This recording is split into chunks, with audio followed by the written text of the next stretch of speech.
السلام عليكم. أسد نشمي في النادي الأهلي. كان عندنا فار وبدلناه بأسد نشمي يزن النعيمات في النادي الأهلي خلفا وتعويضا لوسام أبو علي الهارب. وسام أبو علي، إيه القصة وإيه الحوار؟ أهلا بكم في قناة تحليلاتكم. ادعمونا بالاشتراك في القناة، فعلوا إشعارات الكل علشان يوصلكم كل جديد. النادي الأهلي يا جماعة تواصل بشكل رسمي مع بديل وسام أبو علي الهارب ووسام أبو علي طبعا الفار. وسام أبو علي بدلناه بمين بقى؟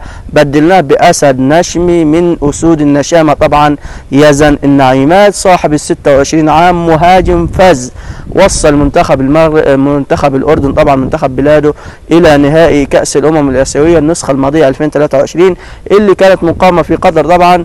وبفضل أهدافه هو خد حتى هداف بطولة دوري كأس الأمم الآسيوية. وصلوا للنهائي وخسروا للأسف أمام طبعا المنتخب القطري صاحب الأرض والجمهور في مباراة النهائي. المهم الراجل ده عنده 26 سنة يا جماعة، عنده مساهمات تهديفية كبيرة لا تقل عن وسام أبو علي. يعني شارك مع نادي، هو دلوقتي على قوة نادي العربي القطري، وقبلها كان بيلعب في نادي الأهلي القطري أيضا.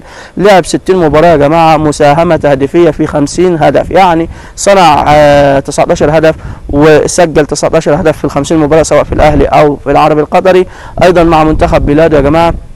المهم مساهمات تهديفية عالية جدا جدا جدا. القيمة السوقية يعتبر احنا بعنا وسام أبو علي الهارب طبعا بملايين، ب10 مليون مثلا دولار أو 8 مليون دولار. النادي الأهلي مش هيتنازل عن 10 مليون وهيشتري طبعا يزن النعيمات، يعتبر مجاني. ليه؟ لأن هو عقده انتهى مع العربي القطري ومد فترة العقد بتاعه لمدة موسم آخر، يعني يحق له إن هو دلوقتي يوقع لأي نادي يا جماعة، ويعتبر مجاني مجاني مجاني. ليه؟ لأن القيمة التسويقية أو القيمة السوقية ليزن النعيمات لا تتخطى 1,800,000 يورو أو 1,800,000 دولار.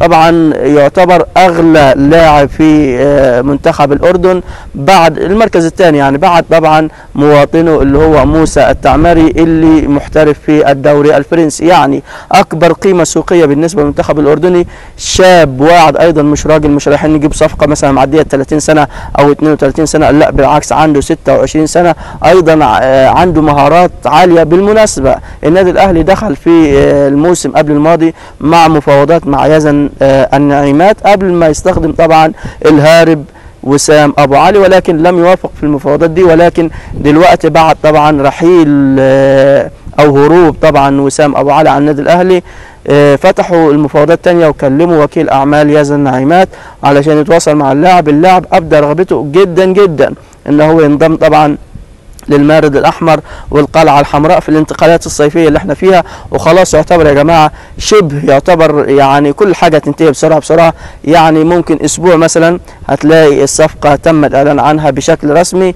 يزن النعيمات الأسد النشمي في النادي الأهلي خلفا وتعويضا لوسام أبو علي. وعلى فكرة ده بيعوض وسام وابو وسام، واللي يتشدد لوسام مع احترامنا طبعا ده مش غلط، يعني هو يعوض وسام ابو علي في لعب كرة القدم، وابو وسام ابو علي برضه في يعني ابو وسام ابو علي مش احرف من ابنه مثلا وسام ابو علي، فبالتالي يزن النعيمات هيعوض وسام وابو وسام في كرة القدم يا جماعة. دي صفقة سوبر ان شاء الله باذن الله، ندعي ان هي تتم على خير باذن الله. ويزن النعيمات الاسد النشمي في القلعة الحمراء في المارد الاحمر النادي الاهلي، ومبروك مقدما للاهلاويه. ده يا جماعة بخصوص طبعا بديل وسام أبو علي الهارب وسام أبو علي في النادي الأهلي.